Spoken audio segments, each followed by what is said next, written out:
welcome to Humpday Happy Hour, hosted by Dentists in the Know. This is a webcast where dentistry meets real talk, real news, and just the right amount of sarcasm. We are pulling back the curtain on the industry. We're talking to the experts, we're talking to the innovators, and we're talking to the everyday clinicians who are out there doing the work. There's no fluff, no filter, and definitely no sales pitches disguised as education. If it's happening in dentistry, from clinical insights to regulatory curveballs, or maybe it's the latest scandal at the ADA, we are probably already talking about it. And yes, we are bringing the goods. So it doesn't matter if you're a seasoned doc, part of a dental team, part of the industry, maybe you're a curious consumer, or maybe you're just here for the banter. We welcome you all to the show, because around here, we're not just in the loop, we are in the know. Hey there, Dinks. I'm Dr. Jeff Horowitz, and I'm with two of my besties, and I can actually say for tonight's show, three of my besties, because tonight's guest is none other than the very accomplished, very sought after Dr. Hugh Flax. He's a past president of the American Academy of Cosmetic Dentistry. He's just done so much. He's a graduate of the Coy Center. We'll give it to you all in his introduction, but just a great guy, great friend, and an incredible educator and clinician as well. So tonight's show is being brought to us by our great friends at Kettenbach. I know you'll probably hear a lot about their materials. If you don't know all about them already, definitely look into it, because phenomenal stuff. There's probably not a prosthodontist alive that doesn't use a lot of their stuff, and they're a proud educational partner of Dentists in the Know. So I'd like to bring up my two amigos for now. We'll bring the third amigo up in just a minute. But for right now, Dr. Chad Duplantis and Dr. Jennifer Bell, the three of us created this little platform to make the dental world a little bit smaller, but a lot more fun. What do you got for me, guys? How you doing? I love that we bring fun. We bring fun? Sometimes, until you do the news. That's true. And it is really a doozy tonight, actually. So I already feel bad for everybody that it's not as uplifting as it should be. It's just not. Wonderful. Love I'm going to start doing the dummies of the week. Honestly, it's getting to that point. Like what's that show about, the world's dumbest criminals? Yes, that's where we are. Yeah. If I could anonymize myself and ensure that they would never come after me, then I would definitely do it. But the problem is there are some very unhinged people that I read about, and I don't want to be on that list. No, and we live in a small community, don't we? Yeah. I get it. So I generally wait until they're in jail. That's good. Yeah, it's a strategy. Win-win. It works. So what are y'all up to? Give me the rundown. Hey guys. Yeah. Can we talk about today's post? Because so I want to give you the backstory. Now you know the behind the story of the post that I put out there today. So I asked the question, do you offer a warranty or upcharge for your warranties in your practice? And you can interpret that a lot of different ways. I would love to get Hugh, actually, when he comes on. I'd love to get his thoughts on that, because he's doing really high-end work, very complicated dentistry. So I'm curious, what his philosophy is. Here's a couple things that prefaced that question. The first was, I had a patient who came in who asked me what my warranty was on my crowns. And I thought, I don't really publish it, but generally speaking, I will say in our office, if you have an issue with a crown that we did within 5 years of us cementing it down, and it's not like root decay or something that I could without a doubt say this was neglect. Mm-hmm. Or I didn't document, I definitely put crowns on folks that I say, this is basically like putting a brand new paint job on a car that's parked at the beach. It ain't going to work out so great, right? If I haven't given that whole spiel, then I'll generally warranty it, but I don't really communicate it. It's just something we do, take care of people, right? And we had great comments about it's just the right thing to do for folks, that shit happens. So, but I will tell you two other things. Number one, the reason the patient asked me was because she was presented with an upcharge at her practice for warranting the work. Then I dug a little bit deeper, not in this particular scenario. I didn't ask any more questions because it was kind of an uncomfortable Q&A. So I was like, okay. I think there are third-party companies now that are providing this as a service, which I think is very interesting. And I want your opinion, but I'm going to just go ahead and put it out there. I think it's very interesting because for a lot of the things that we're doing now, if they're out of pocket is $1,000, $1,500, $2,000, whatever, like we're starting to approach like car repairs and other things that people need financial protection if and when it doesn't go well. And that could be that they choose to eat ribs. That could be that they bar fight on the weekends or they're in Fight Club. Like it could be a myriad of reasons why they want to purchase a warranty. I never really thought about that before. I want to get your opinion because I'm coming completely open-minded going, what is going on? So there's a company called Dental Warranty out there, and we actually spoke with them several years ago, and I implemented it into my office for a little while. The biggest problem that I have is that if we decide to offer a warranty, it should be on us. I shouldn't have to give the patient a a disclaimer like, well, oh, you know what, you didn't pay the warranty fee, so it's not covered. And that's sometimes what I feel is going to happen. So in my opinion, you either offer it or you don't.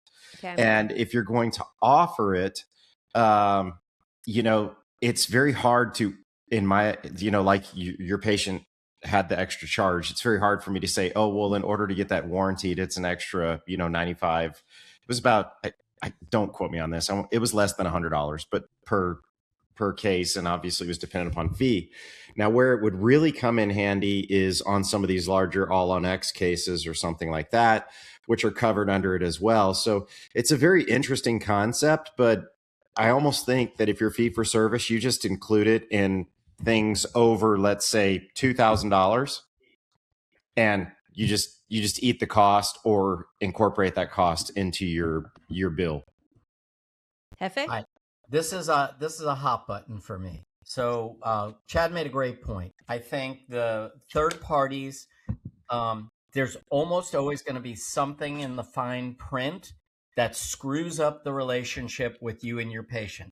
I think we cannot have a third party involved in that as part of any agreement between the patient and the dentist over warranties. It's like, you buy this warranty for your car that maybe the car company that you purchased from doesn't truly sell.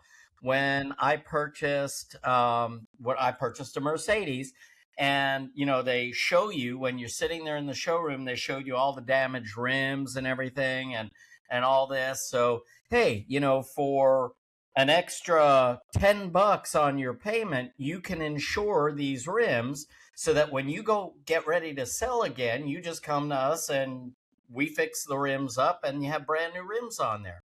Well, that was well and good until I actually hit a pothole where the rim actually broke. And guess what? It was a third-party company that issued that policy, and their policy was that it has to be because of air loss in the tire. Like, there's almost always something in the small print that screws you over when you enter into these types of agreements with a third party. The other thing that I'll say is, why are we using the word warranty for anything in the human body? How many orthopedic surgeons have any kind of conversation about warranty? Exactly. So, this kind of goes back to what Kyle Stanley is out there talking about now. And he's all over social media right now. And actually, he's ready to come on the show because I just think this is such a timely discussion. But we need to be having better conversations about what happens down the road. If this breaks down, this is going to be your fee. If something that the laboratory made is going to have to be replaced, that's on the laboratory. They will replace it. I will not charge you for the crown, but there will be X fee for my time to do this. because sometimes shit just happens. And it happens in medicine, it happens in dentistry. Why do we think that we have to have guarantees and warranties on the human body? So sorry for my No, I'm glad you soapbox. did. Yeah. I will also preface this by saying that if you're in network, maybe it's different if you're using a third party that's administering it and you're not making any money off of that warranty process. But if you are making money and you are in network, or you're upcharging $75 as a warranty fee for your stuff, you're probably in violation of your contract. So you do better make sure you understand language on that. Oh, if I did that to the VA, I'd have a big problem with the I'd be US reading government. about you once you went to jail. Yeah. Yeah, because I wouldn't read about it before. Yeah. But once you were there, safe and secure. Right.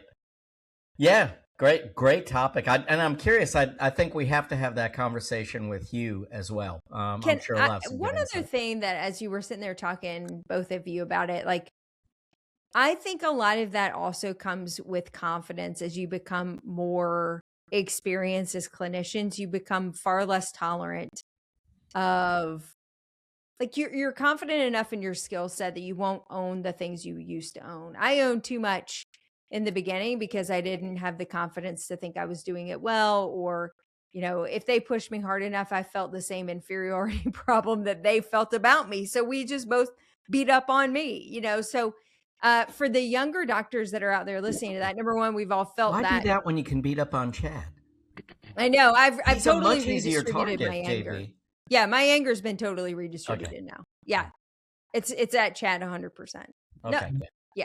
Sorry. And my teenagers. I pretty much am isolated to those two categories right now. No, but for younger doctors out there, number one, I get it. I think we've all been in that place where for a long time we own things we shouldn't have owned because we didn't have those risk conversations. And there was enough self-doubt in our own capabilities that we were more likely to warranty things that we knew was probably going to fail from the get-go. But if you learn anything from this, it's that open line of communication with patients to say, I'm happy to take your money to do the thing that you want me to do. My professional opinion is that we should do this. You're asking me to do this. Happy to do it. When it fails, I won't be doing it again for free. And we probably will move over to this other thing that I talked to you about. And when you can do that and just start giving it back to the patient to say, I'm not owning your risk anymore. You make your choices. I'll give you the information. Yeah, I got tools and a toolbox and I can do all kinds of fun stuff over here. I'm happy to keep taking your money on a number 8 IF composite until the cows come home because it's really easy for me to do that. And you're just going to keep breaking it. Yeah. And, But until you I'll be actually here put waiting some for you. back teeth in the back of your head, Right. it ain't gonna work. So Yeah. the quicker we can get the confidence and competency in our clinical skills, the quicker we can get that piece out of our practice, which is an absolute profitability suckhole. That's the best part about getting old is you get a little bit Yeah. cranky, maybe a little overconfident, a little bit cranky, but I have no problem saying those things anymore. Angie and I have always said, we won't tell you when our last week of work will be, but there will be signs. There'll be a lot of signs. Like, shut up. You know, I think the thing is, the moral of the story is just take care of your people. Yeah, Take care of your absolutely. patients, be honest. I mean, and that's going to take you a long way. I mean, you know, don't put a price on everything. Well, look, I had I'll say catastrophic because Coy says anything bigger than 0 is catastrophic. So I'll say I had a catastrophic material failure in my practice. I will not tell you what it was, but it was awful. And now I'm replacing every crown that I delivered roughly between the year of 2020 and 2022 if I did it in this particular workflow. And I have one of those material stories too. And I'm doing it. Yeah. I mean, we all know about another one that really went, but in my opinion, this one's probably on the horizon of doing the same. And when I see them on x-ray, I just set the patient up and I say, hey, I hate this. I can't look at it another 6 months. If you will just give me your time, I will make this right for you and I'll put something on it that I feel better about. And 9 times out of 10, most patients are incredibly grateful for that. And I'm happy to warranty it because I can't physically look at it any longer. I can't look at another margin slowly opening up over the next 3 years. So anyway. So to Chad's point, I mean, I just think if you let your moral compass be your guide for stuff like that, if you know it's on you, yeah do it. Do what's right. And you won't have a problem. But I think we need to have open, honest conversations up front with the patient to say, here's, you got me. If something I do is not right, I will take care of you. If something happens that is outside of my control, that I'm sorry, you have to pay for my time when you're here, but you will get the best of me when you do pay for my time. And I stand behind that. So anyway, we could probably talk about this all night, but I think we need to do some news. Ooh, okay. Depress you asked us. for Go it. ahead. I dare you. What? I dare you to depress us. I'm going to depress you. And I'm sorry, guys. But I really, after reading this week's news, it was like, oh, okay. Stupid mistakes that dentist made this week. Episode 27 of 4,000. I mean, it just never ends. So we're going to sprinkle it a little bit. First, let's talk about a few bad apples that did go to jail. So I feel pretty safe about talking about him now. The first was a dentist and his brother out of Pennsylvania who were recently charged for $32 million of fraud to the U.S. government. They will be serving time in prison. I'm not sure if their sentence has been fully determined yet, but the list of charges against them: visa fraud, conspiracy, money laundering, obstruction of justice. I mean, there's just a laundry list of things that these two were up to. They got the office manager who was also involved with it. They could face up to 400 years in prison, which is kind of a joke, but you know what I mean? Like the sentence is pretty hefty for this one. So if I were to express any PSA from that particular story, if this happens to be you right now, maybe knock it off because obviously they take this very seriously. Another poor dentist out of Alabama, he's now going to prison for 15 years for setting his practice on fire. He was trying to burn it down for some insurance payments, as alleged in the case, to pay off some really bad debt, gambling debt, I think that he had materialized over the last couple of years. And then he went back to the office late at night and caught it on fire with some gasoline. The problem was he blew it up, and then he blew up the adjacent business, which just happened to be the Alabama State Trooper office. So I'm sure they didn't take super kindly to being blown up. They probably thought it was a hate crime or something. Anyway, so he's been charged for 15 years in jail. So if you're looking for his practice, it's probably got an associate working there right now. All right, a couple of interesting stories now that we've worked through some of the dumb mistakes that dentists have made this week. There was an article that was published. It was a Vanderbilt and Jada study that came out. They looked at 37 Egyptian mummies. And interestingly, they saw a co-occurrence of dental decay, bone loss, and vascular calcification across both sexes. What does that mean? What the heck did I just say? That means that the comorbidity of periodontal disease, oral infection, and atherosclerosis of the carotid arteries and the heart have long been correlated, way before potato chips and Dr. Pepper were a part of our daily routine. So, what should we take away from this? Yeah, I think diet plays some role in this, but man, there's a bigger problem with inflammatory diseases like periodontitis, and we have to get super serious. The medical community in particular has to start getting super serious about the contributory factors that are often seen with periodontitis and many other health-related problems. This mummy study verified the fact that even when all they were eating was a pretty whole foods or Mediterranean diet, we still saw the correlation of periodontal disease and carotid artery and atherosclerosis disease. So there's something to take home from that. All right, last story. Let's talk a little AI. Recently, just this month alone, we've seen an uptick of some laws starting to be banted around a little bit on the state level about how to handle AI in the medical space. Recently, New York has proposed a law as recent as of March of this year, talking about whether or not AI can be used to provide medical and dental advice, healthcare advice in general. So they're identifying medicine, nursing, dentistry, and psychology as areas in which chatbots should not be able to provide commentary or advice. There are several other laws on the books in other states. Illinois has one that has banned AI powered therapy services. Nevada has another that will not allow operation and advertisement of AI systems designed to provide professional mental health or behavioral therapy. California, as of 2026, created a law that targets AI systems that falsely suggest they are licensed healthcare professionals. And Utah enacted in 2025 a law that mandates clear disclosures for mental health chatbots and requires them to protect user health.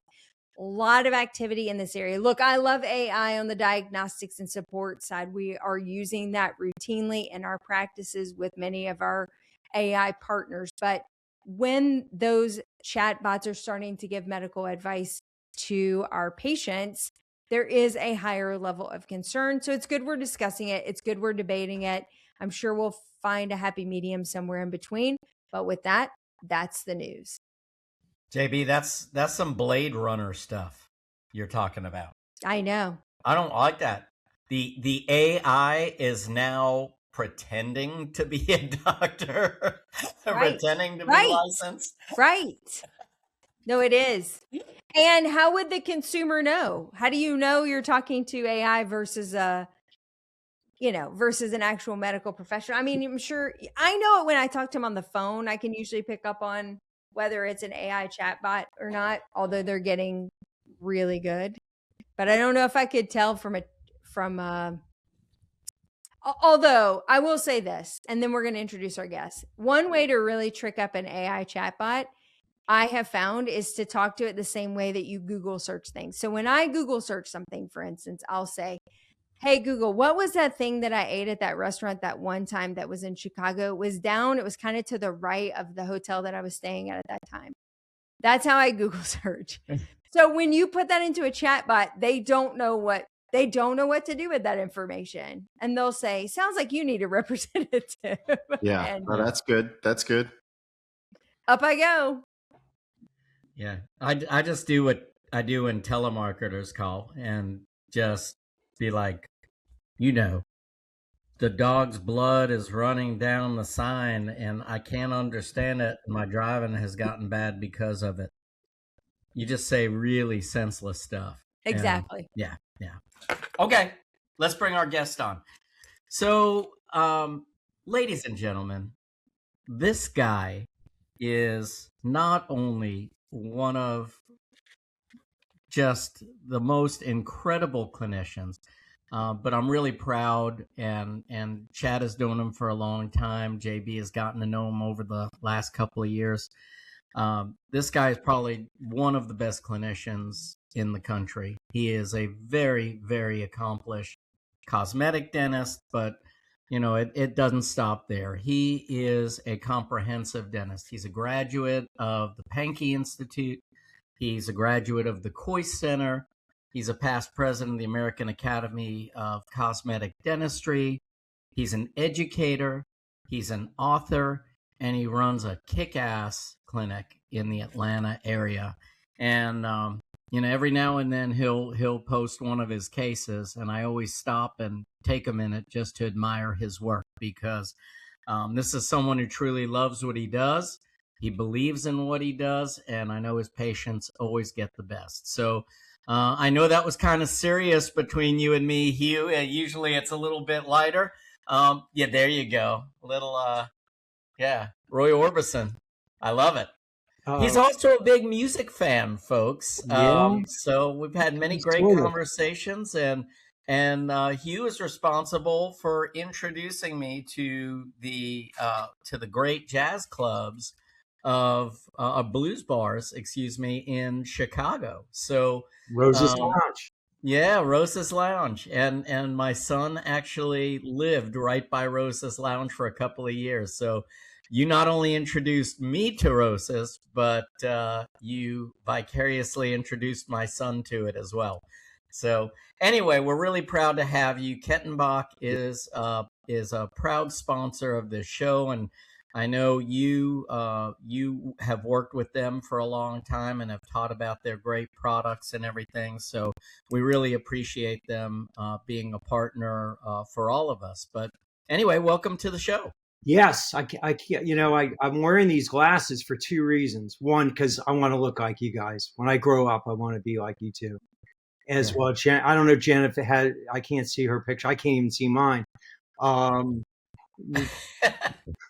But with that said, I hope you're seeing the background behind me. But I was in Chicago at the midwinter meeting, and everybody knows Uchi Uriatu, and he was wearing these glasses, and he uses them to get rid of the blue spectrum of light, because we need to be like decreasing that before we go to bed. So I've been doing that for maybe the past week. Kind of look like Clark Kent. So I'm going to be Superman now, and I'll take them off for you guys. Well, Hugh, I gotta that what you just said kind of plays into the question that I'm going to open this up with. So, Sure. Real quickly, just a short answer. How long you been practicing dentistry for? Since 85. I mean, I did my residency in New Orleans after dental school. So, but I got my fingers wet with non-VA people in 85. And I've had my practice since 87. It's been a while. Long, strange trip for sure. So I think that's awesome, but I've watched you on social media over the past several years. I mean, I've known you, but I've been kind of like lurking in the background on the social media stuff that you've put out there through your practice and personally and stuff like that. Mm-hmm. After, let's say, 25 years, most people are looking for their exit strategy.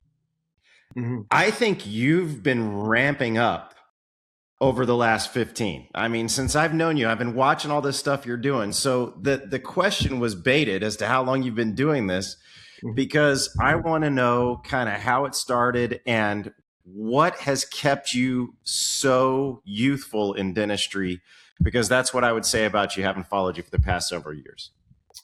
Well, I was lucky in dental school that I had Ron Goldstein teaching a Tuesday night seminar. We didn't have webinars back then at Emory, and like that just kind of lit me up. So I've really been on that drive for being a great cosmetic dentist. Just so happened my mom, who had her mouth, I got into dentistry because of my mom. But unfortunately, after her first makeover, things fell apart when she was dealing with breast cancer. And she said to me, instead of saying like, take care of your brother, take care of your dad, all that stuff, she said, don't let anybody in your practice ever go through what I'm going through. And I just kind of zipped it a little bit. I'm definitely got into continuing education, but it kind of ties into this warranty thing. My mom, God bless her, had a drawer full of floss, but also she'd have Mounds bars in there and stuff. So we were talking about warranties. You guys made some great points, and I like what Kyle's doing. I might look into that because I think, Jeff, you almost sounded like the guy on the porch saying, "You kids get off my lawn." And Get out of my begonias. Get the hell out of my yard. But I do think I had a patient that tried to like jerk me around with a cosmetic case. And just because you pay me a lot of money doesn't mean you own me. And we went through it with multiple different temporaries and stuff. So I actually created a document based on that, not like a legal document. It's like what to expect when you're expecting your new smile, and make people accountable. And that's my word here. I think warranties are great, but I think accountability is the most important thing on us. Integrity, accountability, but I think also the same thing goes for the patient. And we did that with this patient. I never get anybody like give me a hard time with it because they know you're supposed to take care of your temps. You're supposed to, and then afterwards, you're supposed to take care of your mouth. And my warranty is I will stand behind what I do. You just have to come in on your regular home care visits. You got to wear your bite guards, all those things. And I can tell. I mean, we're not stupid. And, you know, especially with iTero and with, we're getting Overjet soon. So we can see things. It's not like, I'm not trying to be a crime scene investigator at all. But nevertheless, I think people know like, hey, you know what? And I love when Paige said, you know what? I've been slack. I haven't been doing it. And I said, well, you know, you're human and I appreciate your honesty. And we work together on those kind of things. But I really think that dentistry has been pushed around way too long. And I'm glad you brought that topic up. Amen, brother. Well, I thought it was interesting. And I think, too, when you talk to patients about expectations and all those things, well, we go through that risk-benefit analysis of, is this the right option? And I'm sure the way you're presenting, it's like, this is the ideal, what I would absolutely do, because I know it's going to work really well. And then they often will tier into some other bucket that, you know, has a different risk profile going on with it. So I always tell patients, I'm probably the worst salesperson, especially when it comes to dentures, because I'm going to probably make you not want them. I'm still probably going to end up making it for you because it's, at the end of the day, might be their only option at that point. But there's nothing about me making you a denture after I get done talking to you about a denture that is like, that's exactly what I want, doc. Like, sign me up, make me 12, you know? And I think as doctors, we're really quick to sell ourselves because we have the skill set and we want to paint a really nice picture of that. But sometimes just being really honest about the crappy journey that's about to incur actually sets everybody up a little bit better for the expectation. And I think you're hitting another great word, expectation, managing people's expectations. Yeah. You know, and I love when people bring me pictures of other people's practice, you know, and we got Can you talk about that? Like, okay, let's take a patient who comes in who maybe brings an Instagram photo or something. Like, I would love to get into your head for a minute on a consult. When they come into your practice, Cosmetic Consult, I want an instant, beautiful smile. What can you do for me? Can you kind of walk us through your methodology a little bit on that? Sure. And I'm lucky I have a lead guitarist, Edie Sprouse, who works with me, and she interviews the patient, and she gets a pretty good read on what they're looking for and what's real and what's unrealistic. But one, I did her smile makeover years ago. I think it's 22 years ago. It's still there. It's amazing, and I think that getting an idea of what's in somebody's head, because we can do the greatest diagnostics on people's mouths. It's what's above the nose. And like that patient I was telling you about, I had to create that document. I think knowing who is, let's say, dysmorphic is really. I'm so glad you brought that up. I am so glad you said that. There's a guy in New York I wanted to bring to AACD, but it got kind of shot down because he had a skill for finding dysmorphic people. He could read them like a book. Jeez, because we put ourselves at risk for that. So I'm very thorough with that, and and one of the things I did, I don't think I have a copy of it, is with every one of my patients, they get a copy of my book. I wrote a consumer book, not just for credibility, but it's like, you know, if you're investing in this, I expect you to read some of this book, and I'll check off, here are the chapters before you come in. And by and large, some do, some don't. The ones that are really like geeked out and serious have read the chapters because they ask the right questions. But, you know, we do the same thing, you know, like everybody with the x-rays and all the other stuff. But with the information that I have, I can start painting that picture for them. I use Smile Cloud so they can see, here's a potential possibility of what you want to do. And that really, really helps. And I just say, here's ideal.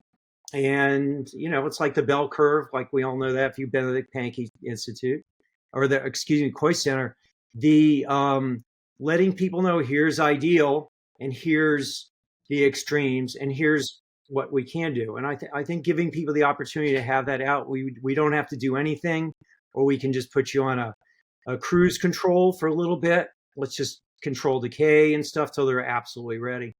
So I try to create a collaborative relationship with our patients. That to me helps keep me out of trouble and makes my patients friends of mine, because as Michael Jackson would say, I'm a lover, not a fighter. For our audience, Hugh, because I don't know, I don't think I knew the term dysmorphia until I had it, until you experience it. And then you hear someone describe it and you're like, yep, that's exactly what happened in my practice at that time. And it's pretty miserable, actually. And the patients are pretty vicious, frankly, about it, because a lot of it's a mental health issue and other things that are sort of tied into that. So for folks that aren't familiar with the term, because we definitely do not talk about it enough in dentistry, can you give them like kind of a 36,000 foot view of not how to diagnose or find it, but just to be aware that it exists, like an eating disorder or other, things that happen in our community that if for no other reason, like help them gasket release a little bit, that it wasn't all their fault? Yeah, I think that they're doing a hate crime on themselves. And it's not just going to the dentist. Even like you go to the laundromat or go, have your clothes done, and they're always complaining on stuff. I mean, they're worse than Larry David complaining. And which is a strong statement. Yeah, quite strong. And I think that you can start picking that out. I'm lucky I surround myself with people that will say, Doc, I think this might be cuckoo. You may want to double or triple your fee or something like that, or just say, hey, I'm out.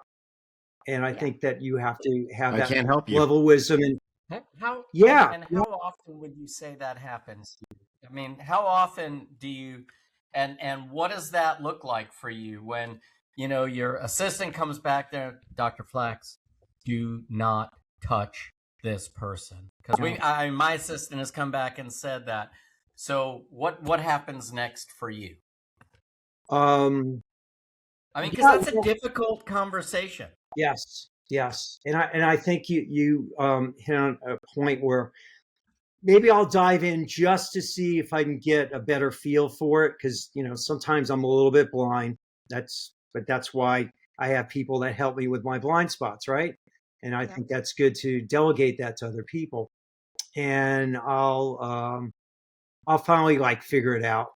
I'm a little slow, I'm a little mentally challenged sometimes. But I'll start to figure out, and I'll do just pretty much what you say. It's like, God, I'd really love to help you. This case looks a little too tough for me, which, I'm famous lies, right? But I'm getting, what does Danny Glover say in almost every movie he did since he did those Mel Gibson movies? I'm getting too old for this SHIT. You can say it on our site. That's I'm getting too old for this shit. I don't need that tension in my life. I wear a whoop thing so I can check my stress levels all day long if I want to. And I'm busy enough that I'm doing this for fun. That's the thing I love. Chad, thank you for your compliment about I'm ramping up. We're building a new digital lab for myself, because I see all the possibilities that we can do with our patients. My staff is really excited about it. And hey, Hugh, talk to me about that. What? Talk to me on an aside about your digital offline lab. Yeah, sure. Absolutely. Absolutely. Offline. Yeah. So in what you use in your practice, I mean, we know what kind of dentist you are. I'd like to really just talk about our educational partner Kettenbach, and I want to hear what products of theirs that you love and why, and why is that such an integral part of your practice? Thanks. I'm more than happy. And I love Kettenbach. They are an amazing company. The products they have given, and we were all with Catapult. We all got exposed to it, and I love their temp material, Visalis. Love their build-up material. I want strong teeth. I mean, I just had to retreat somebody else's crown, and I was like, literally like way below the level of the standard of care. And the woman drove had to have a driver because she's over 80 now, come to my office to get this fixed. And I still, as much as digital as I do, I still have situations where I have to deal with sub G stuff. I'm gonna go old school and go analog on stuff because I just have more confidence in that. I don't, it's like I hate redoing stuff. After that, to me is a personal affront if I have to. But you have a warranty. It's my fault. No. Don't go there. Yeah, I don't do that. Too soon. Too soon. But with that said, I mean, Futar, especially if I'm doing a big case, I love Futar and Panasil for a lot of the stuff that I do. And then, you know what? It's like, again, personal accountability. You got to come in for your visits and home care. And we will do varnish. I like the Profesol varnish because it's comfortable. It holds up really well. And the patients feel like I'm doing everything possible to help them succeed. And I put them in the positions like, you need to protect your investment. And they know, like I just did a case last week for a guy that's just published a book. We spent 8 hours putting in upper and lower porcelain for him. And he says, you guys are incredible. Like you just like, it's like at this point in my life, I'm kept myself in shape. I can crank out 8 hours with a break or two in between to do that. But he knows the investment he's made. I don't have to talk him into it. But there's some people that they buy a nice car, and then a week or two later, after they've had, you see garbage in their front seat and all that. I mean, it's just so, I think Kettenbach's products have given me a greater level of control, and give my patients like the Visalis long-term temps. I use that in all my big cases because one, it looks great and I can customize a lot of things in terms of color and stuff. And at the same time, this doo-doo happens, right? And they bite on stuff. And I tell them, you got to be careful with your temporaries. I hate fixing temporaries. Me too. Can I get an amen, right? Amen. Amen. Praise the Lord. It's really critical to protect your patient, protect ourselves. It's a mutual relationship. We're in a marriage together during that process. And I think the approach you guys have to your treatment with your patients, you can tell the people that are cooperating and those are non-compliant. It's like we actually bring people in for their temp checks. And so we get their approval, make sure that aesthetically great, it's functionally great, and then we reinforce the flossing. And some people I can tell they're going to do it, and there's some people it's like, why don't we bring you in for like a little check a couple weeks before that? And if they're not flossing, we don't schedule a seat appointment. We take them off the schedule. So I think you left one thing out real quick about Kettenbach. Yeah, sure. Dan Perilli. Oh, the man, the Godfather. I do want to give the Godfather. Yes. I got to go back because I just was dying to get that in there. I mean, you're absolutely right. If you guys out there are looking for a company to work with where you're going to get, personalized service, Dan Perilli leads the show at Kettenbach. He's a wonderful human being, and I've seen him interact with potential customers, current customers, whoever, on social media and offer to find the help that they need. Or he's just an all around good dude. And I think that he's really brought a lot of light to that company that may not have been so well known before he got there. In a huge heart. Huge. Really, yeah. What he just responded. Yeah. Oh, come on.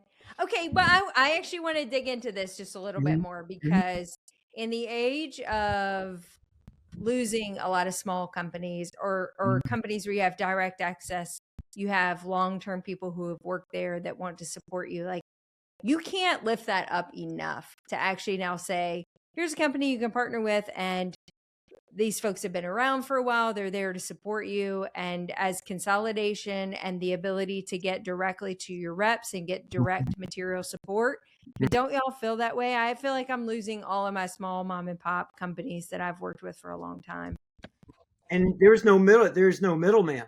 You go directly to Kettenbach. Yeah. This is what a lot of people really don't know about Kettenbach, and quite frankly, Chad, myself, I mean, when we were working with Catapult, the word Kettenbach, when they first came and started speaking to us, the word Kettenbach was relatively unknown. But what was really interesting was that they had been in the background. So this is a German company, and their first specialty was like polyvinyl materials, impressioning materials.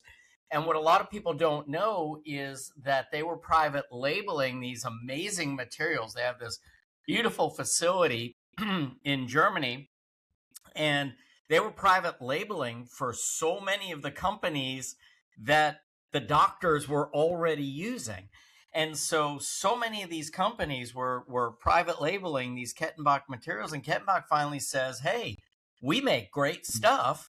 Why don't we find the best of each little formulation and let's sell it directly to our dentist and have a relationship with our dentist. And they just did that beautifully. So, what I said earlier is I don't think I've ever met a prosthodontist who didn't use Kettenbach products for their impressioning, and always inventing. They just keep adding more to that restorative pool. They got into core materials and the temporary materials, and they're moving more and more into comprehensive restorative care, and now even prevention with their varnish as well. So it's just a great company and great people to work with. And one thing that they did, and you guys know that because we all deal with people with joint issues, is they took over the Quick Splint. Yeah, it's a terrific product. I've helped a lot of people say, God, they come in and say, I'm having headaches and all. I want to make sure I can deprogram there instead of using some of the other stuff that I used to use. It's very simple, and most patients are very grateful that we can do that. So, you said something earlier, and this is just going to go back to Dan for a minute. Sorry, we're not fanboying you, Dan, but I'm a fanboy. As with what we do, we're talking about our contacts at these companies and stuff. One of the worst phrases that I hate is that phone call where you're like, "Hey, just want to tell you I'm leaving," and you're like, "Oh crap, who's my new point of contact with X, Y, or Z?" And it seems like every few years somebody jumps and goes somewhere else, and hell, if we like them, we buy whatever they're selling now, or whatever they're working with now. Yeah. But Dan's just been such a staple there for such a time. And Dan, you can't retire anytime soon, buddy. Just telling you. I don't know if you guys can see that. Oh, the Quick Splint. Lower Quick Splint deprogrammer for somebody who was actually in deprogrammer therapy. I'm sorry if the lighting's bad, but I see it. It's good. Yeah. And your OnlyFans notification is popping up top. Yeah, that was awkward. Yeah, that was awkward. Your OnlyFans notification at the top. Time.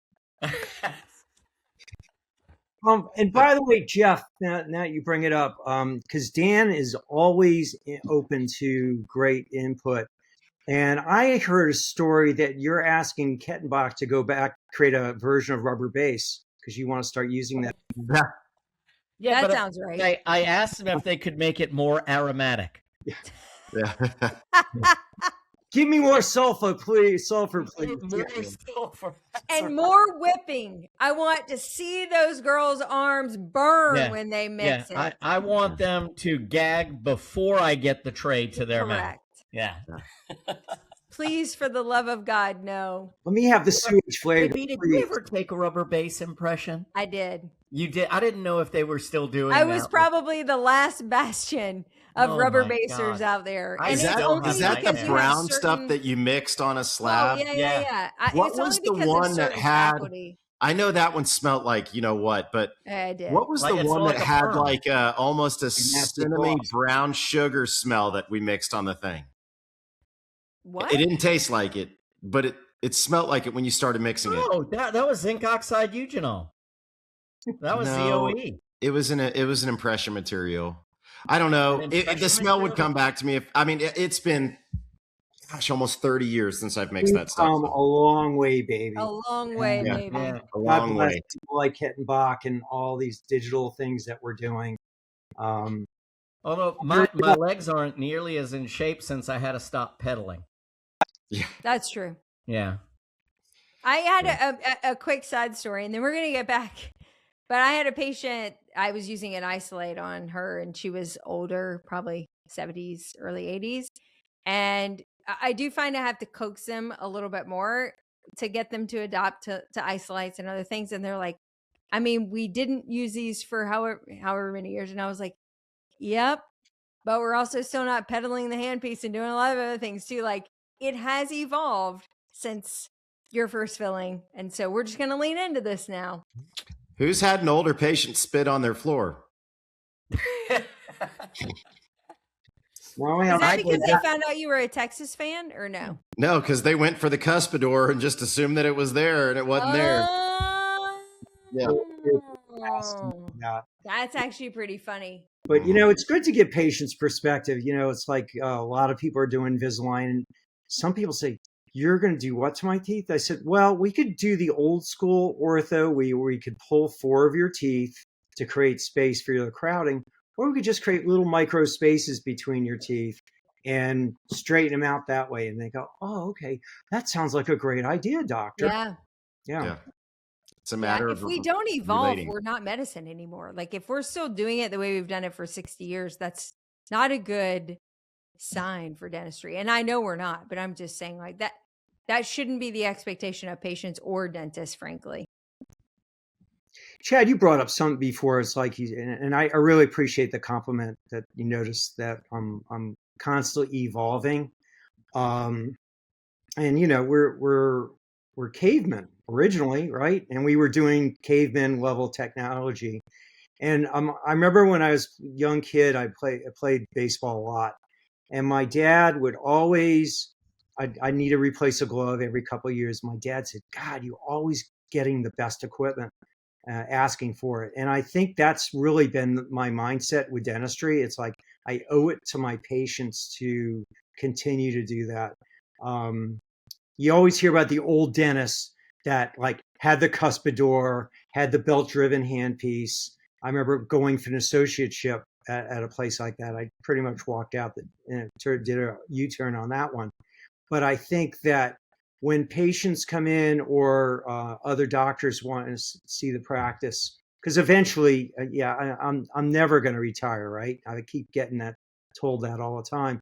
But eventually, I'm going to pass the mantle, have that legacy for my patients. I've got to set somebody else up for success.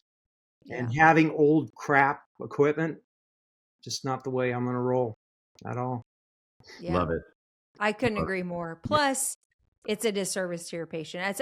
And Sure. the one thing Coy says over and over, once you know better, do better, right? And so once you've seen it and you know it could be better, you can't unthink it. You can't unsee it. You sit down and you think, oh, this would be a great case for XYZ, but I haven't made that investment or whatever. And so you can't either offer it to the patient or whatever. So I do live by that because once I know it, it's stuck in my Well, brain. what would you I want for can't. yourself? If you knew it was Yeah. out there as a patient, do you want to go to the doc that can do that, or do you want to go to the one Correct. who's not willing to make that investment to be better?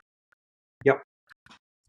And it can be simple stuff like we just brought on Curodont, like, doing things that because now once I know it's out there and I know it's available, why would I not at least offer it to patients as a alternative to my handpiece? So it's this constant evolution of offering patients the best of what you think is available to them at the time. Well, Without a doubt. I do. I know we're running short on time, but I would love to have Hugh back because, or maybe we could do just a separate segment. I would love Hugh to do like an example of what he walks through on that patient exam, or kind of what this interview process looks like. Doesn't have to be long, but I'd love to see a 10 to 15 minute second on kind of the art of the, I hate to say the sale or the negotiation, but the art of the presentation or the art of the interaction, because there's a lot that goes on, I know, in your practice that you kind of alluded to, but I'd love, a 10 to 15 minute little shtick on that, because I know you do a great job. Hey, you think I'm doing material here? Yeah. Yeah. Anybody been to the Pankey Institute at all? I've been there for symposium. Yes. Yeah. So there was a guy down there. He's no longer there. Greg Tarantola wrote a great article when I went through there. I was going through it with Tom Treatner, as a matter of fact, and talk about like amazing dentists. And Greg's big thing was getting the patient involved. Thank God we got great technology to do that, but just giving them a sense of feel. If they have fremitus, put their finger up there, they can feel it. It really communicates to them. I don't do like the floss and, hey, smell it. Mm. Oh yeah, that smells like rubber base. I remember that. Yeah. Yeah. But in the rule, never listen when somebody comes up to you and puts their finger in your face and says, "Smell this." Yeah. Bad idea. Especially you. But No truer words. But I'd be happy to do that, because I think it's getting people's senses involved. So because some people are very tactile, some people are very visual, and you got to find the language that they think of. And it's not the love language. It's just the language that connects with them. And some people love details, and some people just give me the bottom line. So I think there's a lot to that. Sure, be happy to do it.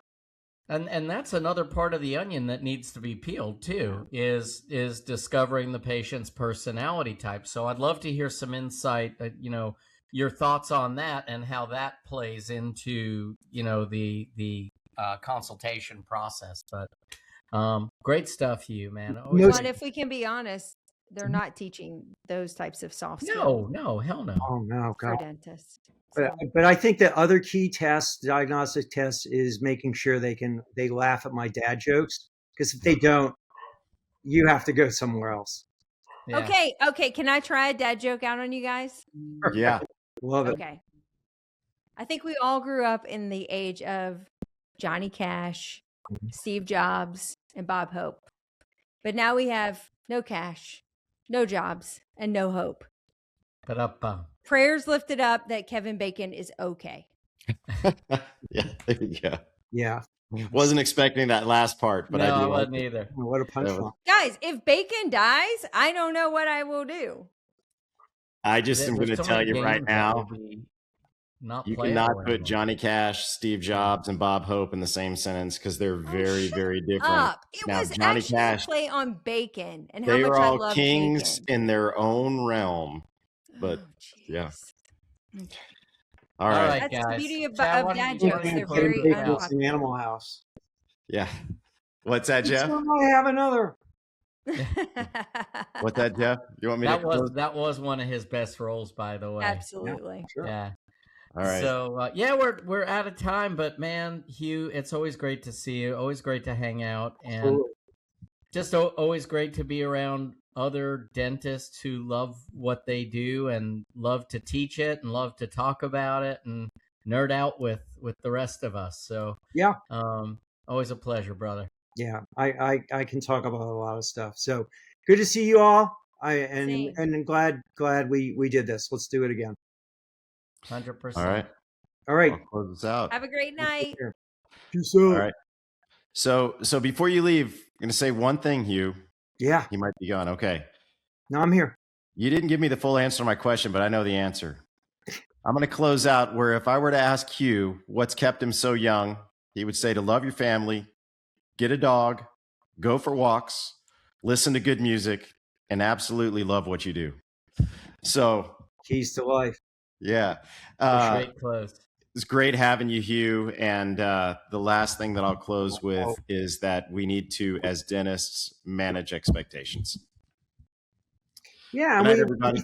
and we need to set that standard. I mean, I think that's one of the things in dental schools they got to be teaching, not just to get the license.